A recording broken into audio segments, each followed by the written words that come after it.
Hello guys, welcome to Jonali vlog. আজি আমি বনাব ওলাইছো নতুন ধামাকা ৰেচিপি। মানে ৰেচিপিটোত কি আছে আপোনালোকে জানিবলৈ বিচাৰিছেনে? আজি ৰেচিপিটোত আছে আমাৰ কিহৰ পাত? ভাপত দিয়া মাছ মানে ইয়াতে দি লৈছো মানে কেইখনমান মানে হালধিৰ পাত, তাৰ পিছত দি লৈছো কলা কচু, তাৰ পিছত দি লৈছো অকমান টেঙাৰ পাত আৰু তাৰ পিছত দি লৈছো জলকীয়া, তাৰ পিছত দি লৈছোঁ একেবাৰে ডাঙৰ যে মাছ ৰাখিছিলোঁ মাছৰ পিচখিনি দি দিছোঁ। তাৰপিছত আৰু ইয়াতে আৰু এড কৰিব লাগিব মানে নহৰুটো বাকী থাকিল না, নহৰুটো আৰু পিঁয়াজ এনেকৈ মানে ধামাকা ৰেচিপিটো মানে বনাব ওলাইছোঁ। মানে আপোনালোকেও বনাই খাবলৈ নাপাহৰিব। আৰু ইয়াতে এড কৰি দি দিছোঁ মিঠাতেল আৰু মাছৰ পিচখিনি চাই মুখৰ পৰা পানী ওলাই গৈছে, ইমান ধুনীয়া লাগিব আজি ৰেচিপিটো। আপোনালোকে প্লিজ বনাব দেই। আৰু ইয়াতে এড কৰি দি দিছোঁ লাষ্ট টাইমত অকণমান নিমখ।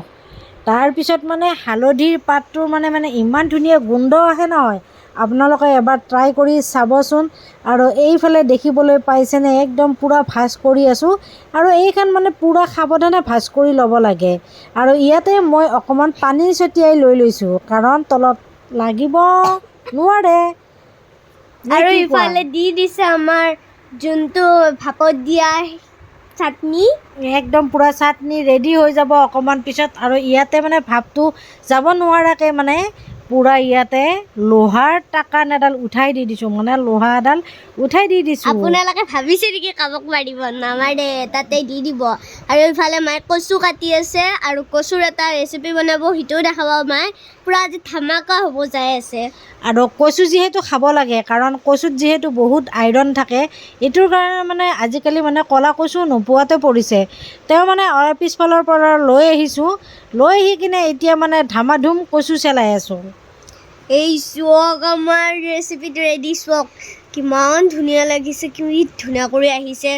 আৰু যেতিয়া মিক্স কৰি দিম আৰু ইমান ধুনীয়া একদম মানে গোন্ধটো আহিছে। মানে গোন্ধটো কিহৰ গোন্ধ পাইছে আপোনালোকে জানানে? মানে হালধিৰ পাতটোৰ মানে বহুত ধুনীয়া গোন্ধ এটা আহে, সেই গোন্ধটোত মানে খাওঁ লাগি যায় মানে। কাৰণ আমি হালধিৰ পাতত দিলোঁ না, তো টেষ্টিটো আৰু বাঢ়ি যাব। মা, মই দেখি পেলাই ইমান জিভাৰ পানী পৰি গৈছে। আৰু চোৱক নেমু দিছে মা। আৰু ইয়াতে মানে মোৰ কচুৰ আঞ্জা মানে বনাই আছোঁ মানে ধুনীয়াকৈ কচু মানে আজি বনাই। আজি মায়ে আৰু নেমু টেঙাৰ সৈতে এটা মাছৰ আঞ্জা বনাইছে।